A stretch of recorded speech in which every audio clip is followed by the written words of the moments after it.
Right now, no refugees are being resettled in the U.S., not from the Congo, from Sudan, Afghanistan, Haiti.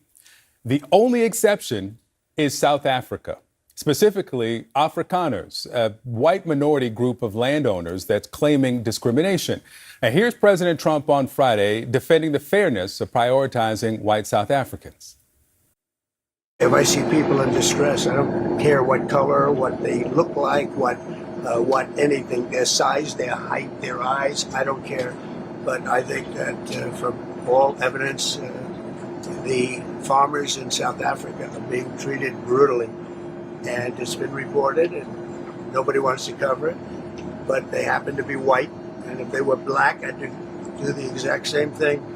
And we treat people very well when we see there's a genocide going on. So if it's a genocide, that's terrible, and I happen to believe it could very well be. It's Ken Harbaugh with the Midas Touch Network. Donald Trump's immigration policy is racist. Anyone who is paying attention knows that much. But the official stamp of racism isn't actually the worst thing about the policy. It's the way it's being deployed intentionally to encourage the worst elements of our society. If you think the preferential treatment of white South Africans is simply an artifact of Trump's deep-seated personal racism, which we've talked about often on this show, think again. It is a signal, maybe even a reward, to the racist white nationalists that have become some of Trump's most committed supporters. This is Trump saying, I have your back. I talked to Kris Goldsmith, Army vet and literal Nazi hunter, about this. In part one earlier this week, we talked about the history of Trump and Musk's sympathies for apartheid South Africa. In part two, Kris dives deep into the alliance between white supremacists and Donald Trump, and he has a warning for what may be coming next. Here's our conversation. The accelerationists are not looking at Donald Trump as, oh, we've won. They are looking at Donald Trump as, oh, our most useful tool is sharpened and is usable again. So they are wielding Donald Trump and the crevices that he is creating in American culture, and they are attempting to drive bigger and bigger wedges between them. Because at the end of the day, Donald Trump is not rounding up every person of color. He's not rounding up every Jew in this country. That is the goal of the accelerationist, of the neo-Nazi, of the white supremacy. Because we are not there, they are going to keep allying themselves with Donald Trump and Elon Musk and trying to push them and encourage them to do more and more aggressive behavior. And what I think that we should expect, if it hasn't happened already, is to see the deputization of not just unlawful militias, but of mercenaries, of the Blackwater types aiding DHS and law enforcement in frankly doing things that people in uniform may not be willing to do on their own, and that will include capture of immigrants and probably people who are not immigrants, suspension of habeas corpus. That is what Stephen Miller and Donald Trump have openly talked about doing, removing the person's right, an American's right, or anyone on American soil's right to contest their detention in court. That is what habeas corpus is.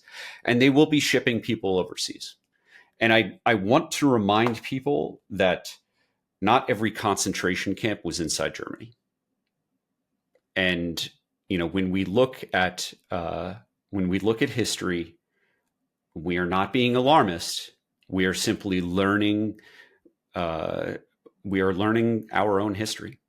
We are learning about what has happened, what it looks like in the lead up to those horrible things, and we can still work to prevent these. It is not too late. That is, I'm not here to scare people. I'm here to encourage them to engage in the democratic process and to fight back while we still can. Your observation about the deputization of vigilantes, for lack of a better word, makes me think of the increasing use of masks by federal agents, or at least people who wear a vest that says federal agent, but how would we know, right? If we can't identify them, which by law, except with very few exceptions, they should present their identification. They're not anymore. And it makes you wonder just why they are breaking the law to conceal their identities. Yeah, it puts people like me in a very scary position. I am someone who, by the nature of my work, I track extremist organizations, I gather evidence of criminality, and I work with law enforcement and victims so that those extremists can be held accountable in a court of law. Because of that, my family has been threatened. And that is not, I'm not talking about like getting messages from an anonymous account online. I'm talking about a neo-Nazi showed up to my mother's house to hand deliver a death threat. And then after we got law enforcement involved, he doubled down and encouraged his friends to do it. And then my home address went up on a neo-Nazi forum, and then I started getting swatted. So when I talk about death threats, I mean, they're actually trying to kill me. Because of these experiences, I now have a concealed carry permit. That's because my address is and has been out there now for years for neo-Nazi organizations, members of whom have been charged with and prosecuted for and successfully convicted of crimes related to terrorism and murder. Right. So these are not internet tough guys. These are real criminals, real gang members. They want to kill me.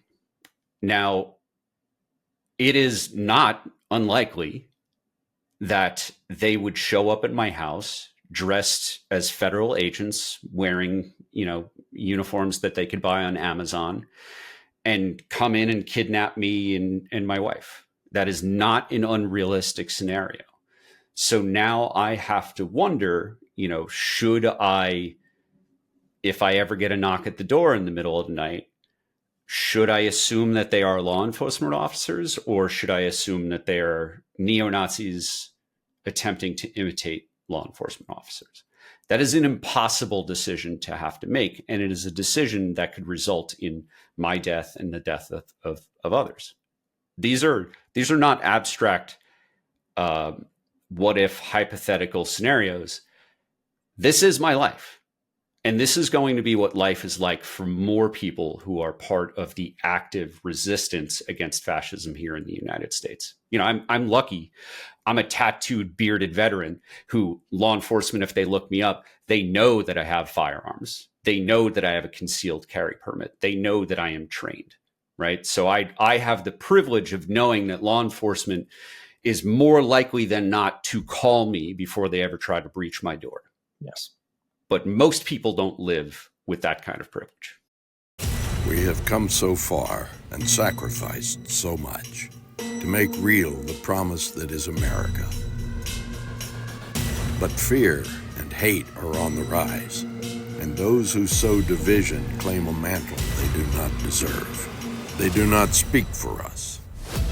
For the millions of American men who believe that strength is found in compassion, that patriotism is defending the least among us. At Valor Media, we know that loving one's country means holding it accountable.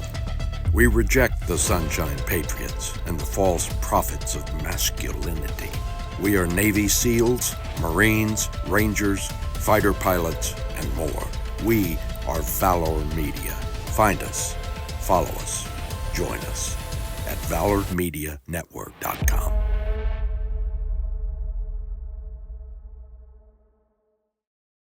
The breakdown of trust. I mean, we're already far down this road of the average citizen not trusting law enforcement the way we want, right? In a better society. But when law enforcement are grabbing PhD students off the street wearing masks and not identifying themselves, I don't know how that ends well. Kris, always great having you. Can you give us one more plug for the June 6th event and why it's so important? Yeah, look, anyone who's seen me on social media knows that I've been posting about this June 6th event, the Rally for Veterans, Rally for America. This is an event where it is an opportunity for Americans to come together around an issue that is really difficult for any political party to say that they're the victims of it. here's the way that, we can anticipate this being framed. We go out and we say, we are rallying for veterans' jobs. We are rallying for the VA, for the healthcare and benefits system that serves 9 million veterans in this country. We are rallying to say that you cannot fire 80,000 employees of this system and expect people like me, who get 100% of our healthcare from that system, to continue to get top-notch care. That is what I am getting right now. That is what our rally is about.